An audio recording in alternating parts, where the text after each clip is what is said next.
film qui décrit 2 jours de la vie mouvementée de Souleymane, donc un jeune Africain de Guinée travaillant illégalement à Paris comme livreur de repas à vélo et qui se prépare à être auditionné par l'OFPRA pour valider sa demande d'asile. L'OFPRA, c'est l'Office français de protection des réfugiés et des apatrides, administration sous l'égide du ministère de l'Intérieur.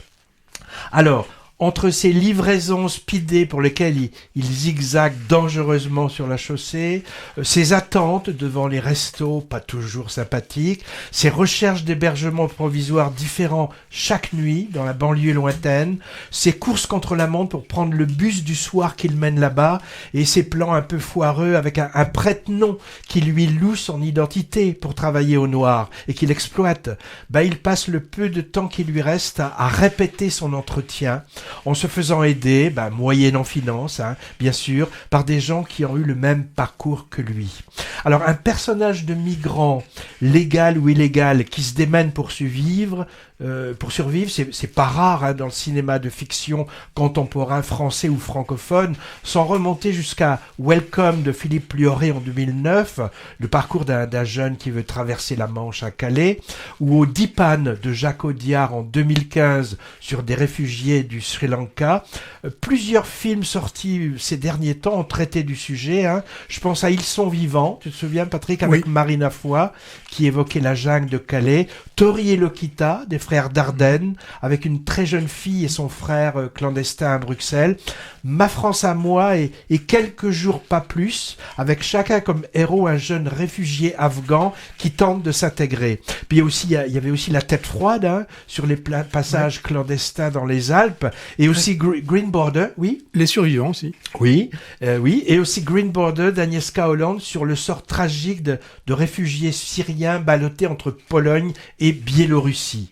Alors on peut aussi mentionner, dans un autre style, le très récent Les Barbares, comédie à moitié réussie de Julie Delpy, qui traite du sort de réfugiés syriens plus ou moins bien accueillis dans une petite ville de province. Mais l'histoire de Souleymane, moi je trouve les surpasse tous et de loin. C'est poignant, très fort, en évitant le misérabilisme et le glauque, avec quand même l'espoir en ligne de mire, malgré les difficultés rencontrées.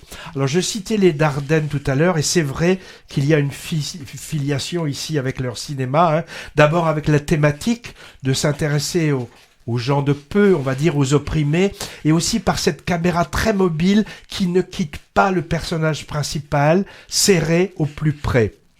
J'ai pensé à Rosetta, par exemple, des frangins belges, pour la forme, mais quand même en nettement moins noir et finalement plus optimiste pour le fond.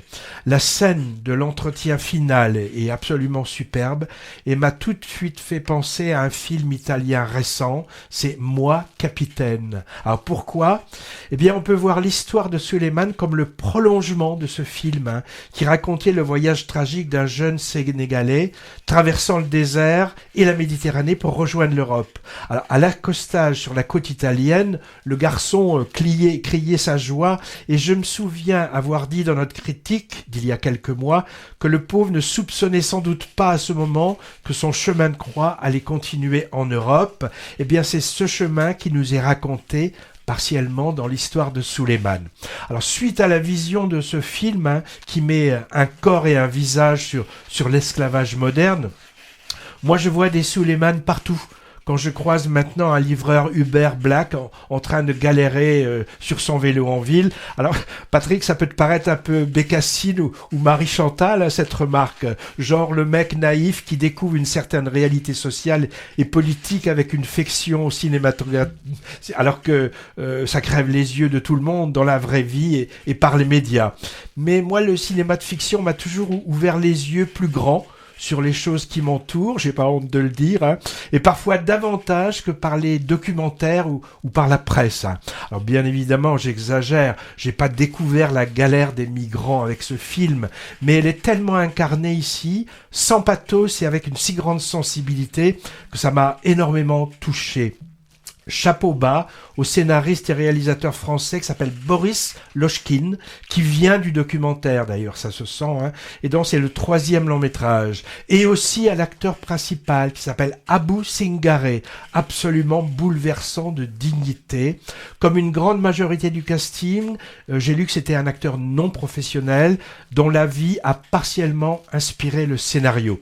Au passage, si ça peut donner envie de courir voir le film qui est vraiment gorgé d'humanité ou d'humanisme, je sais pas comment dire, je signale que présenté dans la section parallèle Un certain regard à Cannes cette année, il a reçu le prix du jury et également le prix FIPRECI, c'est-à-dire de la Fédération internationale de la presse de cinéma, et le comédien Abou Singare le prix du meilleur acteur. En salle le 9 octobre et à mon humble avis, à ne manquer sous aucun prétexte.